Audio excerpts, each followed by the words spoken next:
Thank you, ladies and gentlemen. I'm your host for the evening, Tony Carson, and welcome to this year's much-anticipated Radio Awards. Before we begin, I want to give a shout-out to the man who made this all possible, the president of NBC Radio, Joel Silverloss. The big question on everyone's mind tonight is which one of NBC's two juggernauts will walk away with this year's Best Broadcaster Award. Although his first year on the air, Paul Ahrens has tied in the ratings with our 3-year rating king, Jack March. And the winner is Paul Ahrens. Unfortunately, Paul couldn't be with us tonight, so Jack, why don't you come on up and accept this award for your friend?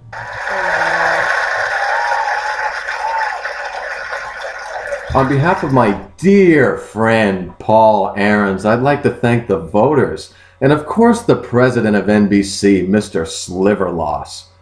I'm sure Paul would be ecstatic to get this award, knowing how much meaningless gestures of self-importance mean to him. And what a fine way to celebrate the comic legend, or should I say comic myth, the myth being that he is a comic, with this tin toy you probably acquired at a gag shop that I'd be ashamed to give a poor toddler as a stocking stuffer for Christmas. I can't wait to see what you creative minds conjure up for next year's award. Maybe a souvenir cup from the Piggly Wiggly. It's just too bad Paul can't be with us tonight to receive this metallic dildo, but obviously something much more important came up. Perhaps he had tickets for the annual Rednecks Tobacco Spitting Convention.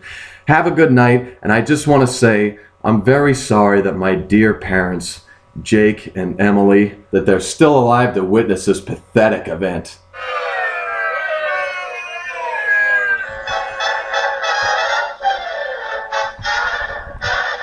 I'm sitting on top of the world.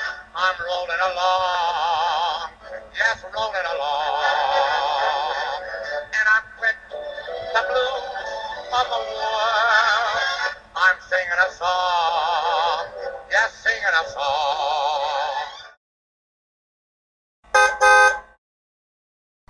My prediction is by 1950, nobody will even remember the name Jack March. Wishful thinking, Guerra. The sponsors wouldn't drop him when he's number one. Not even Pristine Pooh is that stupid. I'm telling you, he's through. Even the Inquirer is out to get him. I guarantee you this time next season, we'll be working for a new comic. How do we know the next guy will be any better than March? Because the idea that two men like Jack March could exist in the same space of existence is metaphysically impossible. Where is Jack? Hasn't come in yet. I just heard the news that he's been fired. I have to say I've been expecting it since he sued those nuns for accidentally trespassing on his property during their charity run. I want an apology from him, and I want a big one. Good luck with that. What the hell do you want, Skeets? Well, Jack feels really bad about what happened last night and wants me to tell you that he's sorry. How typical. He doesn't have the nerve to do it himself, so he sends his butler to do it for him. Bodyguard! Not butler. Here you go. Believe me when I say there's nobody else who'll do this for, Alice. Audrey. Go tell him I don't accept second-hand apologies. He thought you might say that. He told me to tell you at least have the decency to say it to his face. Oh, get the hell out of here! He's trying to send me to an early grave. So I guess that leaves us one other choice. Let's go tell the crew. Listen up. I don't know how many of you know yet, but as of this morning, Jack has been fired. Finally. Before you start celebrating, you might want to rethink the situation it leaves us in. What situation? The sponsors will hire a new comic and that will be that. A new comic means a new show. How many of you think they will still have jobs then? Maybe 10% at best. You all can take your chances, but there might be one other option. Pepsodent Toothpaste is looking for a comic to start up a show for them on CBS television. Television? I thought you had something real. It is. They approached us 3 months ago. I called this morning and the offer is still on the table. Television will never catch on. Besides, jobs or not, will it be worth another season with March? Come on, I know he can be egotistical, but he's not that bad. Miss Fleming? Yes, Depew? Since I worked here, he's only referred to me as the poop. And if that wasn't bad enough, when I introduced him to my wife, he greeted her as Mrs. Poop. How are you doing, Mr. Ahrens? How many times did I tell you, Harry? Call me Paul.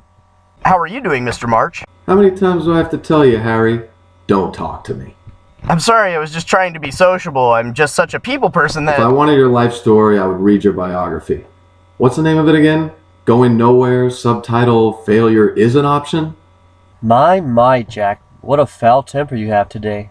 Wouldn't have anything to do with jealousy over last night's awards, would it? Listen, if I was going to be jealous of anyone, it wouldn't be to a comic who couldn't get a chuckle from a laugh track. Yeah, well, you couldn't get a laugh from, you couldn't get a laugh out of a children's party if you dropped your pants. Wow, what an insult. That proves what Shakespeare said. Endlessness and over-explanation is the soul of wit. Guerra, what do you think? I wouldn't go to television if I had an offer from Chaplin, and I'm damn sure not going for Jack March. Besides, I know what he will say to the idea. Television isn't for a comic of my caliber. Spot on, Guerra. Now do that really annoying voice you do. Which one? That's the one. Thanks for gracing us with your presence, Jack. This concerns you too. I'm telling everyone about the CBS offer. I think it's the safest bet for everyone. That would be the safest bet. Except for one thing. I'm not going. Jack! I'm doing it for Johnson's sake. They say the camera adds 10 pounds, and if that happens, he'll have his own gravitational pull. If you don't take it, what will happen to us?